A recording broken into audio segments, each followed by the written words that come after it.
ઈશ્વર પિતાનો આભાર માનીએ છીએ સુંદર ફળને માટે અને આ ફળિયા કુટુંબમાં ઘરમાં જે લોકોએ સેવા આપી ઈશ્વર પિતાની સ્તુતિ કરીએ છીએ. કાલે સીબીએનનું રેકોર્ડિંગ છે, પછી 2 દિવસ આપણે ચર્ચનું છે, ક્વાયરનું છે, સંડે સ્કૂલના બાળકોનું છે, એટલે ઘણા બધા કાર્યો છે. અને VBS આવશે, યુથ પણ VBS કરશે અને સરસ રીતે આયોજન કરીને ઓક્ટોબર મહિનો એ સ્પિરિચ્યુઅલ મંથ કહેવાય છે એને, કે તમે ધારો એ સારું કામ કરી શકો. જે શાસ્ત્ર વાંચન વાંચવામાં આવ્યું એમાં આનંદ શબ્દ પર ભાર મૂક્યો છે.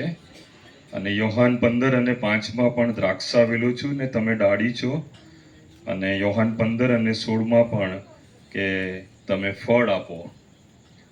આ યોહાનની સુવાર્તાના 2 મુદ્રાલેખ આપણી પાસે છે અને આજના શાસ્ત્ર વાંચનમાં યોહાનની સુવાર્તા વિશે છે. યોહાનની સુવાર્તાનો જે હાર્દ છે 10મો અધ્યાય અને 10મી કલમ, ચોરી કરવા, મારી નાખવા, એ સિવાય કોઈ મતલબથી આવતો નથી. પણ પ્રભુ ઈસુ ખ્રિસ્તના આવવાનો મૂળભૂત હેતુ કે તમને જીવન મળે અને પુષ્કળ જીવન મળે માટે હું આવ્યો છું. પ્રભુ ઈસુ ખ્રિસ્ત જીવન પર ભાર મૂકે છે. અને આ યોહાનની જે સુવાર્તા છે એમાં 12 જે શિષ્યો હતા એમાં 3 મહત્વના શિષ્યો હતા, અને 3માંથી સૌથી મહત્વનો શિષ્ય વાલો શિષ્ય કે જે ઈસુએ એની માનવી સોંપણી કરી હતી અને પ્રભુ ઈસુ ખ્રિસ્તની ખૂબ જ નજીક રહેનારો શિષ્ય હતો, અને એના હૃદયની વાતો, ઈસુ ખ્રિસ્તની લાગણીઓ અને દૈવી પ્રેમથી ભરાયેલો હતો. અને એ અહીંયા એવું બતાવે છે કે ઈસુ ખ્રિસ્તને દરેકના જીવનમાં રસ છે અને 7 દાવા છે. હું જીવનની રોટલી છું, હું જીવનનું બારણું છું, હું માર્ગ, સત્ય તથા જીવન છું, હું ખરો દ્રાક્ષાવેલો છું, હું જીવનનું પાણી છું. આ બધામાં તમે જુઓ ને 7 દાવામાં જીવન પર ભાર મૂક્યું છે. દરેક જગ્યાએ શું આવે છે? જીવન. અહીંયા બીજી બાબત એવી આપી છે કે યોહાન, ખબર નહીં, એક જ એવો શિષ્ય છે કે જેણે પાણીને લઈને દરેક જગ્યાએ વાત કરી છે. પહેલા અધ્યાયમાં પણ બાપ્તિસ્મા પાણી, જળનિધિ પર અંધારું હતું, દેવનો આત્મા પાણી પર હાલતો હતો. બીજા અધ્યાયમાં પણ તમે આવો તો પાણીનો દ્રાક્ષારસ બનાવે છે. ત્રીજા અધ્યાયમાં મૂસાને નિકોદેમસને કહે છે કે જ્યાં સુધી તમે પાણીથી બાપ્તિસ્મા નથી લેતા ત્યાં સુધી દેવના રાજ્યમાં. અને ચોથા અધ્યાયમાં પણ સમરૂની સ્ત્રી કે મને તરસ લાગી છે તો કે હું જીવતું પાણી આપીશ તને. અને 5મા અધ્યાયમાં પણ અહીંયા કુંડની અંદર દૂધ પાણીને શું કરે છે? હલાવે છે. અને 6થા અધ્યાયમાં પણ પ્રભુ ઈસુ ખ્રિસ્ત સમુદ્રને શું કરે છે? હોડીમાં. અને 7મા અધ્યાયમાં પણ તમે જાઓ ને તો પાસ્કા હતું, તો કે છે કે જે કોઈ તરસ્યો હોય એ મારી પાસે આવે. અને 21મા અધ્યાય પર જાઓ ને તમે તો ત્યાં પણ પાણીની વાત કરી છે કે માછલી નથી આવતી, પછી કે આ જગ્યાએ પાણી પર નાખો એટલે શું છે? માછલી આવી. જો પ્રભુ ઈસુ ખ્રિસ્તની જે સાક્ષી છે, આમાં 2 યોહાનની વાત કરી છે, યોહાન બાપ્તિસ્મા અને જે યોહાન જે લખે છે એ પોતે યોહાન બાપ્તિસ્માની વાત કરે છે. યોહાન અહીંયા પ્રભુ ઈસુ ખ્રિસ્ત કહે છે કે પાણીને સામાન્ય લઈને હું પરિવર્તન કરી શકું છું. સામાન્ય પાણીને એનો રંગ બદલી શકું છું, એનામાં સુગંધ નાખી શકું છું, એનો સ્વાદ બદલી શકું છું. તો માણસના જીવનને નહીં બદલી શકું? હાલેલુયા. એક સામાન્ય પાણી કે આપો અને પછી કે બહાર કાઢો. અહીંયા જે વિષય પર આવીએ આપણે, કુંડ હતો, બેથેસ્દા કે શું નામ લખ્યું છે? અનુકંપાનું ઘર કહે છે એને, કૃપાનું ઘર. અને યોહાન જે રીતે વાત કરે છે કે ઈશ્વર, વ્યક્તિ અને આ બાજુ ટોળું, દરેક અધ્યાયમાં ઈશ્વર વ્યક્તિની સાથે કેવી રીતના વાત કરે છે અને જે ટોળું હોય છે આજુબાજુ, તેનો પ્રત્યાઘાત, તેના શબ્દો, તેના વિચારો. હવે 38 વર્ષથી. કેટલા વર્ષથી? હવે ત્યાંનું ઘર જ થઈ ગયેલું. તમે જોશો ઘણી જગ્યાએ મસ્જિદો અને 3 દરવાજાની બાજુ જશો ને તો વર્ષોથી ભિખારી અહીં થેલી લટકાયેલી હોય પ્લાસ્ટિકની, આટલું નાનું ડબ્બું હોય અને એ હોય કપડાં આ તે, એ ઝાડ નીચે કે ખૂણામાં કે એનું ઘર જ હોય અને એ જ એની પ્રોપર્ટી, એ જ એનું મિલકત. 38 વર્ષથી રાહ જોવી સહેલી વાત છે કે કોઈ દૂત આવે ને હલાવે છે? એ મેં જોયું, ઇઝરાયલ હતો તારે કુંડ ઠેઠ સુધી ગયેલો નીચે. તો મને કોણ લઈ જાય? એને સહારાની જરૂર હતી. અને મારા જેવા તો કેટલા બધા છે, તો જે હલે તો કૂદી જાય અને એને સાજાપણું મળી જાય. તો પ્રભુ ઈસુ ખ્રિસ્તને એના પર દયા આવી. એક તો 38 વર્ષથી, એક તો ઊભો થઈને જતો નતો અને એની સાથે કોઈ નતું એને લઈ જવાને માટે. અનુકંપાઈ. અને પ્રભુ ઈસુ ખ્રિસ્ત એક જ શબ્દ કહે છે કે તારું બિછાનું લઈને. હવે તે દિવસે વિશ્રામવાર હતો એટલે ટોળું આવી ગયું કે ભાઈ તને સાજાપણું મળ્યું એ બરાબર છે, પણ તારું આ બિછાનું ઉંચકવાની વાત આવી તો એ આજે તો વિશ્રામવાર છે. લોકોને સાજાપણું મળે એમાં રસ નથી, એમાં આનંદ કરી શકતા નથી. આને તો આવું થવું જ જોઈતું હતું. એમાં લોકો આનંદ કરે છે. ઈશ્વર કોઈ બીજાને શિક્ષા કરે, ઈશ્વર કદી શિક્ષા નથી કરતો. માણસ એના પાપની શિક્ષા ભોગવે છે, પણ એમાં લોકો આનંદ કરે છે કે આવું. પણ ખરા અર્થમાં ટોળુએ અહીંયા જે ચમત્કાર કર્યો ઈશ્વરે અને એની જે સાક્ષી હતી એમાં આનંદ કરવાનો હતો કે ભાઈ મારી મંડળીનો એક સભ્ય, મારા ગામનો એક સભ્ય, મારા કુળનો એક સભ્ય, એણે 38 વર્ષ સુધી અહીંયા આ જગ્યાએ બેઠેલા, અમે એના સાક્ષી છીએ અને આજે ઊભો થઈને બિછાનું લઈને ચાલે છે તો આપણે આનંદ કરવાનો હતો. આભાર સ્તુતિની મીટિંગ રાખવાની હતી, તાળી પાડવાની હતી, પ્રભુનો મહિમા પ્રગટ કરવાનો હતો. 38 વર્ષથી પડી રહેલો આજે ઊભો થયો છે, આનંદ નહીં કરી શક્યા. ઘણી વખતે આવા ટોળામાં કદાચ હું ને તમે આવીએ, આનંદ નથી કરી શકતા.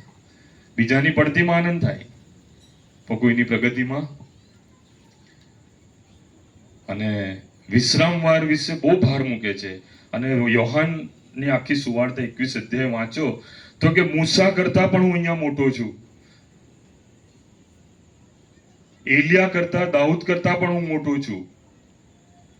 અને યોહાનની જે શાહિદીની વાત આવે છે બાપ્તિસ્મા, કે છે કે આ એલિયાનો માણસ લાગે છે, એલિયાનો આત્મા છે, તો કે એના કરતા પણ મોટો છું. અને એક શબ્દ તો બહુ સ્ટ્રોંગ કે છે કે વિશ્રામવારનો પણ હું એના કરતા પણ શું છે, બાપે મને મોકલ્યો છે. પાસ્કા જે છે એનો મૂળભૂત અર્થ કે જ્યારે જ્યારે લોકો પાસ્કા પાડતા હતા, બે ખમીર રોટલી અને કડવી ભાજી, તો કે 6 દિવસ મેં તમને આપ્યા છે. પાસ્કા, શાબ્બાત અને દશાંશ એ આદેશ છે, એ પ્રેમની વાત નથી કે ચલ ને તારે આવું હોય તો આઈ ના આવો. સીધો ઓર્ડર છે ઈશ્વરનો કે 6 દિવસ તારા પર્સનલ છે, એના કલાકો, એની મિનિટો, પણ 7મો દિવસ કોનો છે? મુકરમ કરેલો છે. અને એ દિવસે તારે શું કરવાનું છે? દેવનું ભજન કરવાનું છે, દશાંશ આપવાનું છે, અર્પણ આપવાનું છે. અને એની સાથે સાથે સારું કામ કરવાનું છે. અને વર્ષમાં એક વખત પાસ્કા પાડે ત્યારે કહે છે કે તું ભલું કામ કર, કોઈનું દેવ વધી ગયું હોય તો એનું ઉતાર, કોઈનો બોજો હલકો કર, કોઈની જુસરી હલકી કર, કોઈની પાસે ખેતર ના હોય તો તારામાંથી ભાગ આપ. સાબ્બત દિન અને વિશ્રામવારનો અર્થ એ થાય છે કે રવિવારે ખાલી ભજન કરવું એ પૂરતી વાત નથી. તમે આંધળાની લાકડી બનો એ દિવસે, ભૂખ્યાને ખવડાવો, તરસ્યાને, વૃદ્ધની મુલાકાત લો, પ્રાર્થના કરાવો, દિલાસો આપો. આજે ઘણા બધા ચશ્માની દાંડી પર દોરીઓ બાંધે છે, આપણે એક દિવસનો પગાર તો કંઈક કરો. એ આપી દેવાથી નથી થતું, પ્રેક્ટિકલ બનવાનું છે. તમારી આજુબાજુ આ બધું જ ઈશ્વરે મૂક્યું છે. અને કહે છે કે વિશ્રામ વાર કરતા પણ હું અહીંયા શું છું, મોટો છું. પછી સેવાનો આનંદ, તો કે છે કે યોહાન અહીંયા શાહિદી શબ્દ વાપર્યો છે. વારંવાર યોહાન ની વાત કરે છે આ લોકો. અને એક એવું ચિત્ર ઊભું થયેલું કે એલિયા પાછો આવ્યો છે, આ યોહાન છે. એટલે ઈસુ ખ્રિસ્તને એ લોકો કોઈક રીતે શું કરતા હતા? સુથારનો દીકરો છે, યુસુફનો દીકરો છે. પણ પ્રભુ ઈસુ ખ્રિસ્ત અહીંયા સ્ટ્રોંગ કે છે કે જેણે મને મોકલ્યો છે, તમે મને જો ઓળખ્યો હોત, આ શરૂઆતમાં પણ છે, લુક પણ આના પર ભાર મૂકે છે કે ઓ યરુશાલેમ યરુશાલેમ, મારા આવવાનો સમય તે જાણ્યો હોત. 3 વખત રડીને બૂમ પાડીને કહે છે. અને કહે છે કે મને મારી ઓળખાણ આપવાની હોય જ નહીં. હું કોણ છું એ થોડા સમયમાં, 3 વર્ષમાં તમે જાણી લેશો. અને આવો ચમત્કાર કોઈ કરનારો હોય તમારી પાસે તો લાવો મારી પાસે. પછી પાછી વાત કરે છે કે મૂસા કે જે રાનમાં સર્ફને ઊંચો કર્યો છે, અને યોહાનની વાત કરે છે, સાક્ષીનો આનંદ. અને યોહાન 17 અને 13 કે આનંદ સંપૂર્ણ થાય. તમારામાં મારો આનંદ શું થાય? સંપૂર્ણ. સુલેમાન રાજા બી કહે છે કે આનંદી હૃદય એ ઉત્તમ ઔષધ છે. પણ કયો આનંદ? ઈશ્વર કેન્દ્રિત કરેલો આનંદ. અને જ્યારે ઈશ્વર કેન્દ્રિત કરેલો આનંદ તમે પ્રભુમાં આનંદ કરો છો તો તમારું હિલિંગ થાય છે. અને ખરું જે જીવન છે, અહીંયા જે યોહાન બહાર મૂકે છે, એ જીવન બહાર આવે છે. અને પ્રભુ ઈસુ ખ્રિસ્ત કહે છે કે તમારા આનંદની પરાકાષ્ઠા એટલી બધી ઊંચી હોવી જોઈએ કે સંપૂર્ણ થવો જોઈએ. આ પૃથ્વી પરના જીવનમાં આપણે આનંદ નથી કરી શકતા, અદેખાઈ કરી શકીએ છીએ, આનંદ નથી કરી શકતા. કોનામાં આનંદ કરવાનો છે? પ્રભુમાં. જગતનો આનંદ ક્ષણભંગુર છે. પણ પ્રભુમાં જો તમે વચન વાંચવાનો આનંદ છે, પ્રાર્થનાનો આનંદ છે, દાનનો આનંદ છે, એ બહુ અનેરો છે. એ તમારા હૃદયને, મનોને એ શુદ્ધ અને પવિત્ર કરે છે. અને અહીંયા કહે છે કે એ સેવાનો આનંદ. અને છેલ્લે વચનની વાત કરી છે, બહુ સરસ વાત કરી છે. પ્રભુ ઈસુ ખ્રિસ્ત જે આદમ અને હવા સાથે ઈશ્વરની જે સંગત તૂટી ગઈ હતી, એ પ્રભુ ઈસુ ખ્રિસ્તમાં જે વચનની વાતચીતો હતી, કે છે કે હું તમને એ સંગત પાછી અપાઈશ. અને પ્રકટીકરણ 21 થી આગળ તમે વાંચો ને તો એ સંગત છે પ્રભુ ઈસુ ખ્રિસ્ત પાછી અપાવશે. અને યોહાન 17 એ પ્રાર્થના કરે છે કે હું બાપ, મારી એક ઈચ્છા છે, વધસ્તંભ પર મૃત્યુ પામું તે પહેલા કે જે જગ્યાએ હું રહું, અને એ જગ્યા તારી સાથે હું રહીશ ને તો આ લોકો પણ તારી સાથે રહે. આમેન. એક એદનવાળી જે બાપની આદમ હવાની સંગત તૂટી ગઈ હતી, વચન સાથેની વાતચીતની, એ પ્રભુ ઈસુ ખ્રિસ્તમાં એ પુનઃસ્થાપિત કરે છે. એટલે કે છે કે જો પ્રભુ ઈસુ ખ્રિસ્તે, યોહાન એવું કહે છે કે આટલી બધી વ્યવસ્થા કરીને એના પર તમે વિશ્વાસ રાખો અને એમાં તમે તમારો આનંદ સંપૂર્ણ કરો.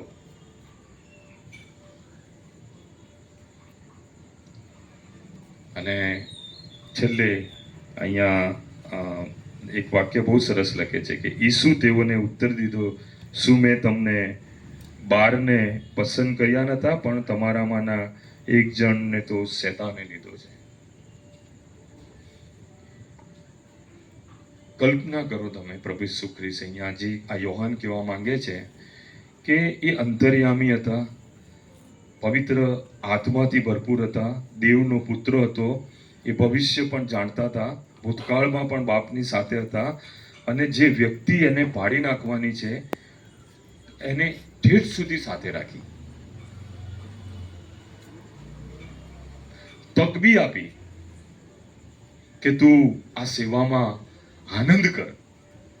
પણ પ્રભુ ઈસુ ખ્રિસ્ત મૃત્યુ પામે તે પહેલા એ શું થઈ ગયો? ફાંસી પર આનંદ નહીં કરી શક્યો. પિત્તરે પસ્તાવો કરીને 3 વાર નકાર કર્યો અને ચિહ્ન પણ આપ્યું, મરઘા બોલશે, પણ એ પાછો આવ્યો. તે શું કરી શક્યો? આનંદ કરી શક્યો.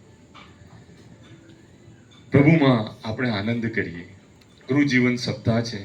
ગઈકાલનો બી સંદેશો હતો, એ પ્રેમનો હતો. કોરિન્થી 13 અને પ્રભુ ઈસુ ખ્રિસ્તની 2 નવી આજ્ઞા. પ્રેમ, જૂનો કરાર એ નિયમ પ્રમાણે ચાલતો હતો, પણ નવો કરાર પ્રેમથી ચાલે છે. ઈશ્વરને પ્રેમ કરો, એકબીજાને પ્રેમ કરો, અને પ્રભુ તમને આશીર્વાદ આપે. Thank you.